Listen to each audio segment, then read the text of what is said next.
Well, I didn't know that RRR was such a tiger. Oh my gosh. Tiger. I like that. That's like... See what I did there? And with the thing. I've never heard of this director, but apparently he's a big time dude in Tollywood. Not Bollywood, but Tollywood. What's Tollywood? So I actually had to look this up because I had no idea, because I've never even seen a Bollywood movie. Yeah. so this just showed up in Netflix, and I saw the trailer, and I'm like, that looks weird. So I'm gonna watch that. Really strange. But I didn't know it was 3 hours long. But no, Tollywood and Bollywood are different. Here's some top 10 things about Tollywood and Bollywood. You ready? Okay.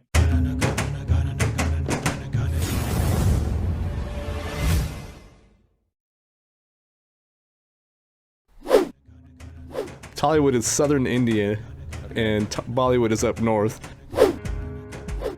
Bollywood does Hindi, and Tollywood's done in another language, usually Telugu. I don't know if I'm saying that right, but Telugu or whatever. But then this one was filmed in Telugu, but then overdubbed in Hindi, so it was confusing to watch.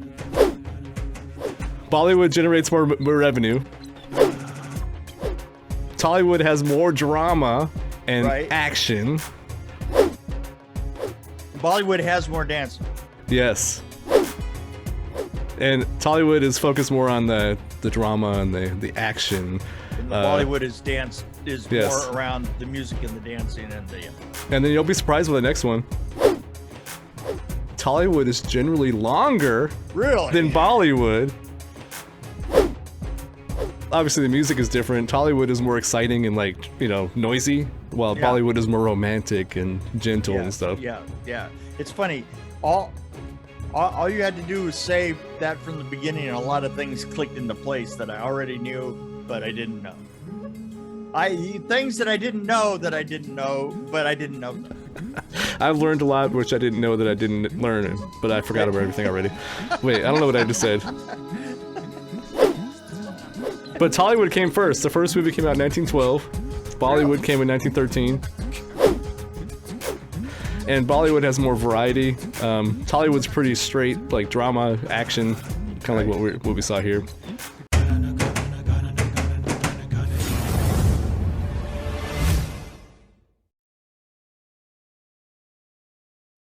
This is about, well, okay, I would describe it as if only Gandhi had a thirst for blood, martial arts training, and an amazing dance move, he would be like, he would be in this movie. And took the word hyperbolic as a challenge. Right. Well, okay, this is a fictitious story about two legendary revolutionaries and their journey away from home before they started fighting for their country in the 1920s. It's an anti-colonial revenge film is what it is, basically. From an Indian perspective. Really? Yeah. I got a little touch of anti-colonial. I was like, they must not like the British. I don't know why. Whoa, there was some going down there. I'm telling you. I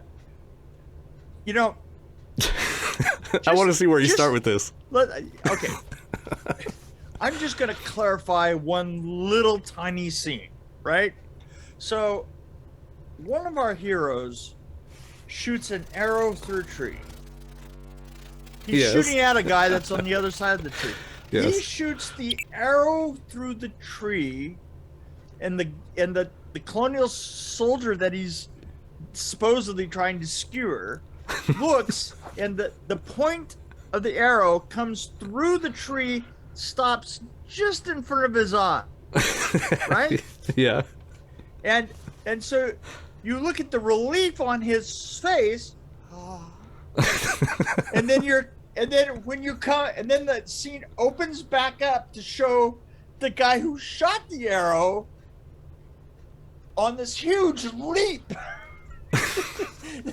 pushes the arrow the rest of the way through the tree and through the guy's head. Right. That's commitment right there. That's follow through. That's commitment to a gag. I got so, and it reminded me of something. Of course. Of course it did. That's actually one reason why I wanted to do this one. I'm like, I know it's long as heck, but there's some good stuff in here that I think could jar your memory about things. Well, there was. we'll just put this as a side note. A Mick swerve to the right, or a Mick swerve to the left. Okay, Mick swerve. Anyway, Right. Mick swerve. So we were working on Texas Chainsaw Massacre, and this immediately reminded me of that because we did this. One of the gags was that the girl gets backed up to a tree, and then the camera's on the other side of the tree, and you see the chainsaw coming in, and then you split back to the other side and you see the girl. The idea is that you see from behind, you see the chainsaw go in and the girl's arm waving. You're looking from I think behind. I remember that. Yeah. Yeah. Okay, and you see the girl's arm waving. Well, it came up in dailies, and they were having a lot of trouble with the mechanics of it, and so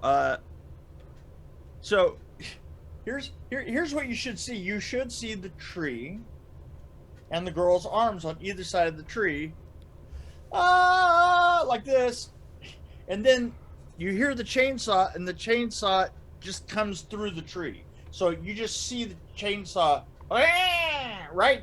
The blade come right through the tree. Well, of course, that takes quite a mechanical rig because the arms are done with mechanics, right? Mechanics and makeup effects. I hope so. Yeah. And so they were having a little trouble with that, right? So we kept, we had a log, and we would push the log up so that you'd get a new section of the log to come through, which was a fake log. It was, foam or something like that. And so in dailies, the first thing that we see is we see the help, and we see the arms going up like this, and then as you begin to see the chainsaw come through, there's a hitch in one of the arms, and it swivels down like this. And it just starts to go that right, So you got one arm, and then the other arm is there, you're like doing all this mechanical shit, right? It's the greatest piece of dailies ever. But so they showed it to the whole crew, so because it was so fucking funny. Because you're just sitting here laughing. And so the way that everybody greeted each other for the rest of the film was, "Hey, Bob, how's it going?" "Oh, fine." Fine. Wow. Yeah, because we're not very nice, because we just weren't nice people. So that's what the arrow reminded me of. That would have been. Do you know what my solution for that would have been? I would have taken a blow-up doll and had it halfway inflated, and then just kind of squeezed it so the arms went. Yeah, and that would have looked very realistic. Speaking of that, we're going to talk about King Kong soon, and Yes. there's a lot of dummy action in that movie. Yes, I don't know, I'm yes, thinking of there dummies, but Well, we'll get to that soon. we'll get to that, and it's thoughtfulness impaired. Yes. Yes, We're talking about Rise, Roar, Revolt is what the 3 R's Rise, stand Roar, for. and Revolt. That's what the 3 R's. That's what they should have just named it instead of RRR. I mean, the thing is that you just can't think of any gag that they didn't do, right? And they didn't do it like so huge. It's like, I mean, literally, you had an animal release. Oh my god, that was like That was my mouth was open. I'm like, wow. Wow. And the guy like in the middle. Guy drives the truck. Guys a truck into the middle of the square where there's a huge fight going on, and he's with the other side, and he drives in this truck, and the guy on top that rolled himself up yeah, to open the trailer. Right, rolls out all of the doors to the cages open, and the tigers and the every bears and tigers and antelope and tigers and antelopes. I've never seen an antelope kill somebody, but I have now. No, that's what those were the reinforcements. They needed those, and those were it was nature and how the British Empire destroyed everything in India. So see, they're fighting back now. Even the tigers and the lions are in on it. Damn it, we're getting even here. We're gonna get even. That's actually what I liked about this was it was okay. I liked the disclaimer at the beginning. It said no real animals have been used, but then they show the first time you see a tiger, it's like two-dimensional head kind of floating. It didn't look very good, but no, I like this because it's so huge. It's over the top, and it's epic would be what I use. Epic. Here's the thing, and this is such a weird thing because I just recently saw. Tigers, railway tigers. Okay, yeah. And here's the thing. Have you ever seen it? Which we should talk about at some point because you got me intrigued because you sent me a text about it. I'm like, yeah, well, that would be good to do, but I just spent 3 hours watching this one. The weird thing about it was that my wife goes, railway tigers is like this, only good. Well, I enjoyed the hell out of this. Actually, I was shocked that I enjoyed it. It took me a while to warm up to like how absurd it was. That's what got me in there. I think it was like Mortal Kombat, but even more over the top. No, like the motorcycle thing, using a motorcycle and swinging around your head. No, it's Mortal Kombat. If somebody wrote it after a 7-day Coke binge, not that they didn't. So Oliver Stone directs. Not that I'm saying anything about Oliver Stone. Sorry about that. Allegedly, Anyway, I'll go. Never mind. Anyway, moving on. But boy, I gotta tell you, the charisma of the two leads is pretty amazing in the way that they meet. No, that was pretty awesome how they met. It was. How ludicrous is it that as they meet and you're far enough away, right, to see what this is coming, there's a locomotive that's on a bridge. Did you catch the sound? It was that same rhythm that came later on when they were dancing at the party. It was it's there was something about it that was so weird that until the last second I couldn't figure out what the hell they're trying to do, right?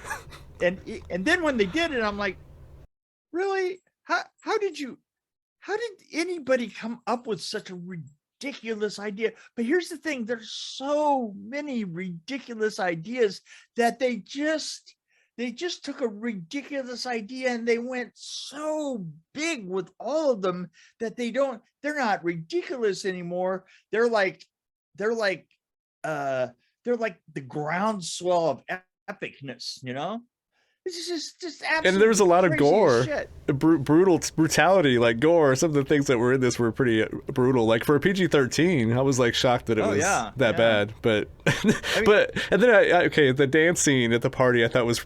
I showed it to my kids. They loved it. But the thing is, I was wondering about nacho. I'm like, I was wanting nachos after that. But I think the original word was natu, I think. And I was hearing nacho. Right. but that was a pretty awesome. I mean, I know you're probably not into the dance scenes as much as the flaming arrows and stuff, but I'm not either. But I really enjoyed that scene. Anyway, just the fact that they were having a dance battle. Yeah. Yeah, that's right. Oh yeah. Well, I gotta tell you, there is after 3 hours of this film, and I am not kidding. I just finished this film 7 minutes ago. Right? Really? I was saying, well, it has two parts. It actually fades out. And it goes on and on and on and on and on. And on well, I stopped at the fade out and took a break, and then I came back and watched it. So. Yeah, I can understand that. I mean, I did it all today, and the first hour I just was like, I literally had to just stop. I didn't even know where I was. I Because you said, well, there's a good place for a break. Oh, really? Yeah, hour 27, I think it was. Virtually Well, anywhere. it fades out, and then they're like, okay, I'll pause there. Because they probably paused in the movie theater. It was so wild. I mean, I don't know if you are trying what they're trying to accomplish, but I think that they got there. No, I think they were trying to. Well, I saw something somewhere where they were saying they were trying to make a movie that would make Bollywood and Hollywood jealous. So I think they were trying to do everything and then adding more and more to it. Yeah, like the scenes toward the end where they were in the woods and stuff. Like it was a Rambo thing, basically. It was like Rambo. People, listen to this. There was literally an entire fight scene, in a courtyard of a prison. Yes. With one person standing on another person, or one person.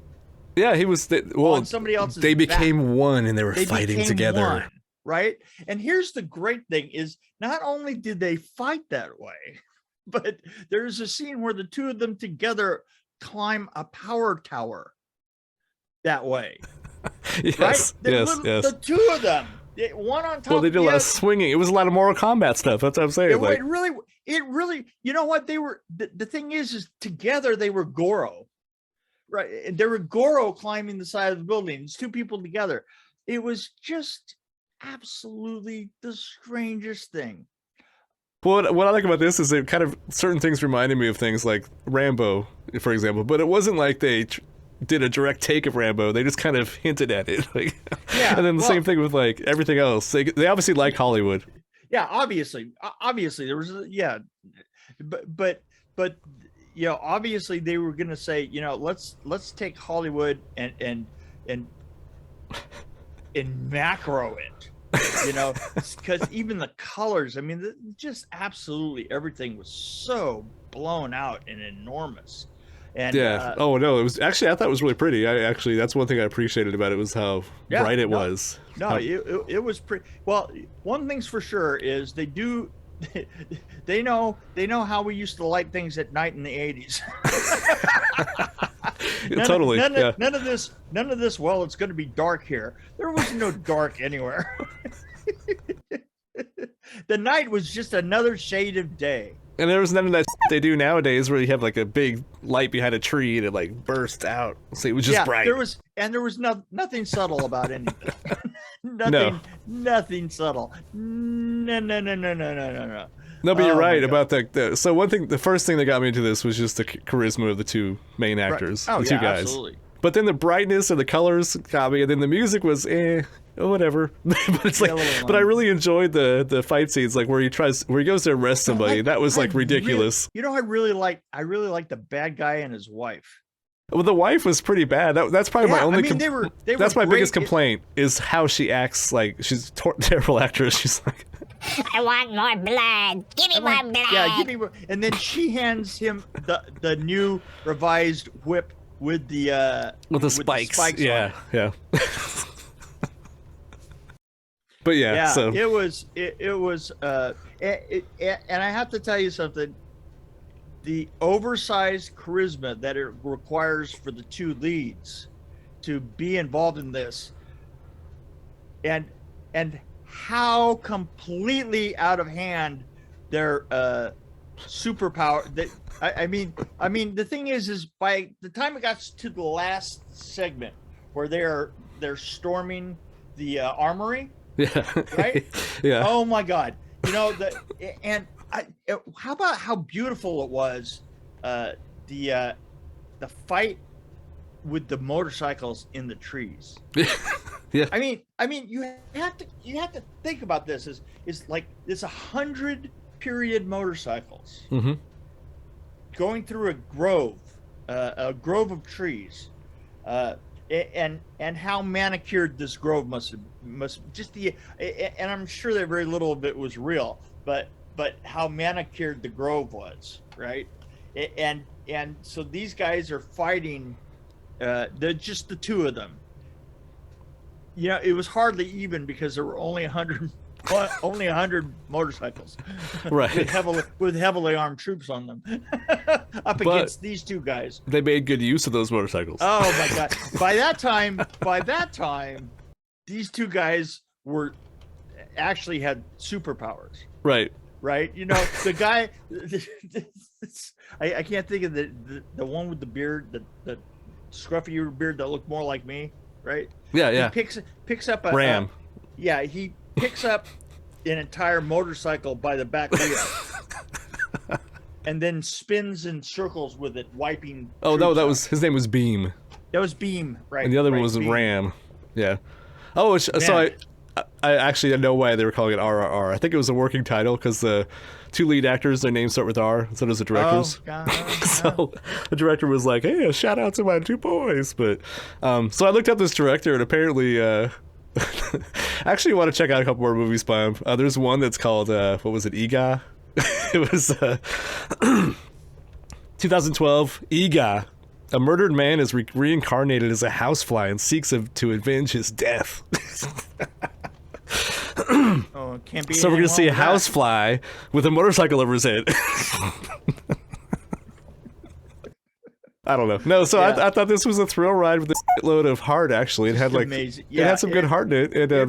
the scenes were It great. had some really great. You know, the thing is it's one of those films where I really didn't get on board for about an hour, where I could say I didn't get on board for an hour and a half, and I still had half of the film to see. I wasn't interested until he went to arrest somebody. That's when I was like, "Oh, this is different." Really? yeah. Did he just do that? It was kind of a lovely, incredibly hyperbolic. What a damn film. And I figured it'd be good to learn. I learned about Tollywood and Bollywood now, and I Yeah, there you probably go. won't see a lot. But I probably favor Tollywood because I think I like the action of the drama more than the romance. This had a Yeah, little you know, tiny touch of romance. I have but to say that it puts absolutely anything that I've ever seen that's an American film. oh, this is better than any Jean-Claude Van Damme movie. I Oh think. my God, this is just So if you like far out- Jean-Claude, check so this far out. out there. It makes an American even superhero film just look like a minuscule little. Deadpool is you a know, pussy. Yeah, I should be careful because I would have like Jean-Claude come into my door and beat me up or Yeah. something. What did you say about me? I had complaints about Roar, the new Thor movie. Oh, really? Yeah, have you seen it? No, not yet. Yeah, it was. I wasn't in a hurry to see it yet, actually, because I was it like, was- It was a week. It was weak, and it was sort of the Aliens version of. It was Aliens to the Alien, which was Ragnarok. right. Yep, You know, yep. one of them was small and witty, and the other one was bloated and the thing is everything that you put into that film would like fit in about 3 frames of this monster, this RRR. My God, you have to see it, watch it, and let it roll for a while. Let it roll for a while, Yeah. and all will be made clear. Well, I'm gonna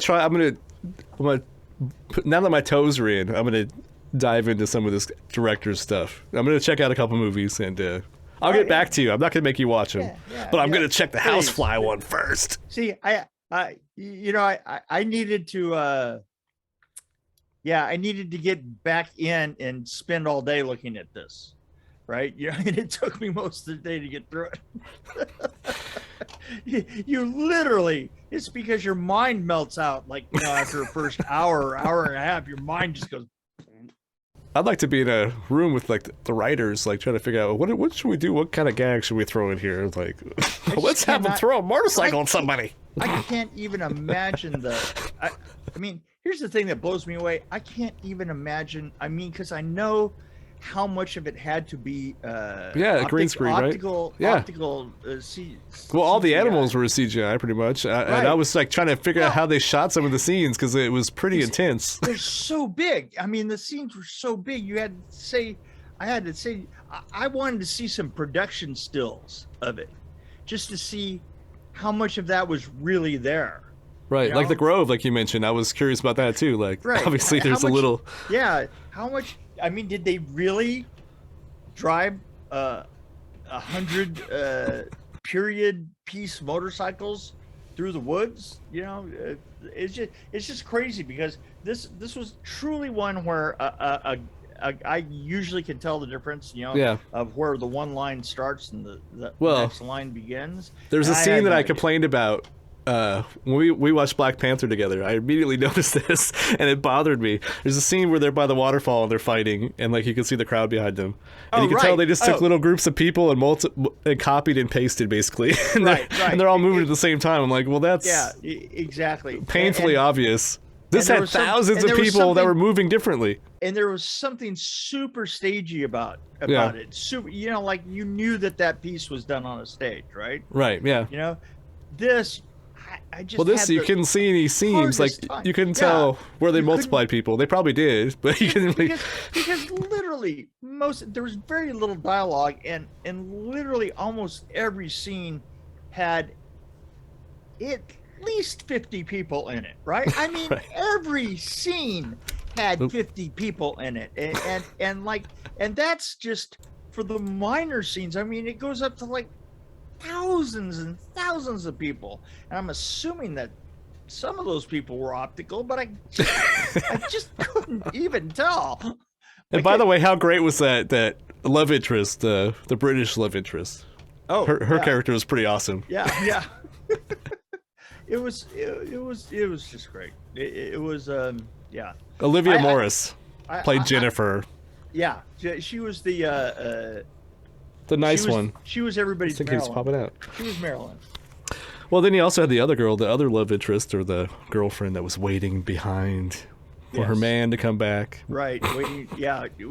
Which by the way took a while to understand all of that. To understand who was. I think part of this is You but a lot of this was that's why culture it's too. 3 hours long, was trying to just figure out what who the hell. And I don't know a lot about I know the history of the British Empire and India. I know that history, but I don't know some of the little intricacies that were probably in there that I missed. But it didn't really matter because I still enjoyed watching all the action and even some of the dancing I enjoyed. I was like, oh, this is weird, but okay.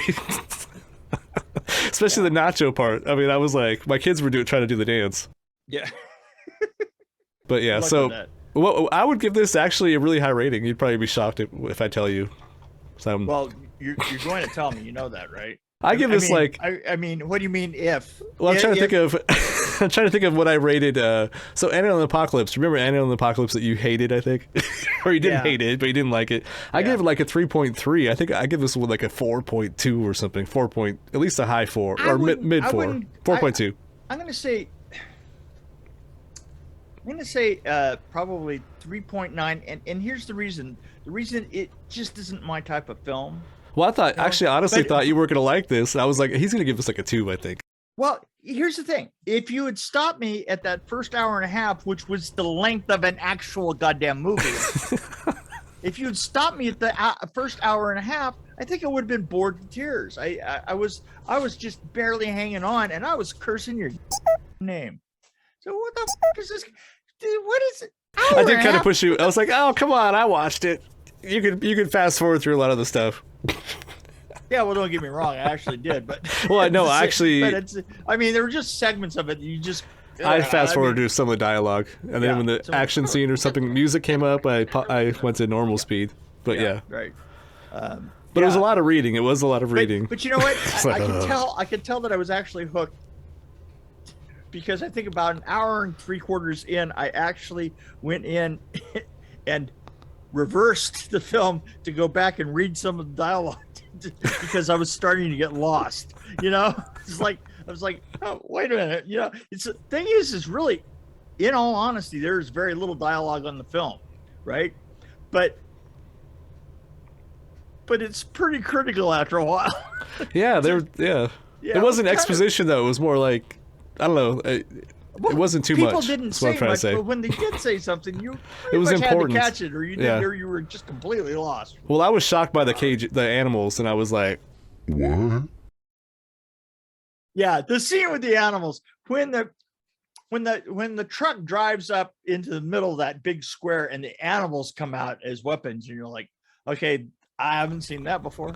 I haven't seen that done before. well, no. And then they had like actually, it might have been, I can't remember what kind of animal it was. I don't think it was an antelope. It was a larger kind of yak, maybe. I Yeah, don't know. It was a gazelle. Gazelle. Gorzel. Oh, okay. Gazelle, yes. But no, I've never seen one be violent like that. I'm not going to the zoo anymore. But you talk about hyperbole. Yes. The interior of the armory, which was absolutely 100% optical. Yeah, absolutely. Was like Well, except for the little table in front. yeah, except for and it's funny, they separated that table so carefully, so that everything in the background, because it was just stacks of guns. Yeah. I mean, they were on shelves and they were very. It was like the Costco of guns. It really was. Didn't you expect to see like one of those robots come down the line that Yes. that's got the 60-foot high thing that goes up and gets it because I could have seen in the middle of that scene robot just like goes through in the back and everybody's like, oh. I think you'd have to have a man on a pallet. Not a pallet. A man with a forklift. Yeah, a hell of a forklift, man. I was like, gee. No, but And this was the 20s, so that seems a little extreme. Yeah, it's weird. The vehicles look like A little early later. 30s. Yeah. Yeah, they looked a little bit later. They really did. Well, they're You just know, going with what they had, I think. Yeah, The funny thing was that I think that they went with, I mean, because there were certain cars that they were put in just to be silly. Right. I mean, there was a little tiny car that they were getting into for a while, trying to kind of make his status look tiny. You know, it's the cars were like everything. They had their own sense of hyperbole. Well, she had to say, well, you could come with me, but there's only 2 seats. I have beamed to myself. Anyway. Yeah. Anyway, I mean, yeah, it was, not my kind of movie. It's not a movie I would normally watch either. That's why it was kind of fun to just check it out. But it was about 1,000 But I was times. pleasantly surprised. Yeah, it was. I felt like I watched 1,000 movies If I would have said, in one day. hey, let's do a Tollywood movie next time. What do you think? With dancing and singing? Hey, Nick, what if we did this Tollywood thing? You think There's a lot of that dancing, might be cool? a lot of singing. Wow. It's like Anna and the Apocalypse. You know what? To quote one of my favorite scenes from Galaxy Quest, that's a hell of a thing. I need to watch Galaxy Quest again. I haven't seen it. I haven't seen it like you have. I literally see it all the time. I literally see it like it's really strange. It's gotten up to the point to where I think that I now see it like 4 times a year. I'm still like that with Spinal Tap. I don't know why, but I love Really? Spinal Tap. I watched that. My two would, I have a couple of get-goes. I mean, go-tos, get go-tos. That and Fifth Element. Wow. See, for me, it's like probably Spinal Tap and Flash Gordon, which is kind of strange. Yeah, well, you can't tell. I mean, it. I guess mine's more musically inclined, I guess, because you have, I guess. Queen, and then you have like, Spinal Tap. I guess. But David guess- Bowie's not on the list, so I don't know. Anyway. No, but So- another one's Metropolis. Metropolis I go back to a lot. Same with Really? for older movies, I do Metropolis and The Seventh Seal. For some reason, I'm obsessed with that movie, the Ingmar Bergman movie, which is exactly like the one we just reviewed. I like Robot Monster myself. I mean, if you're looking for your your good time film, I want to see some Godzilla. I want to see Godzilla and the guys that did this movie get together and make one. Make a Godzilla dance movie. Yeah. Oh my God. That's right.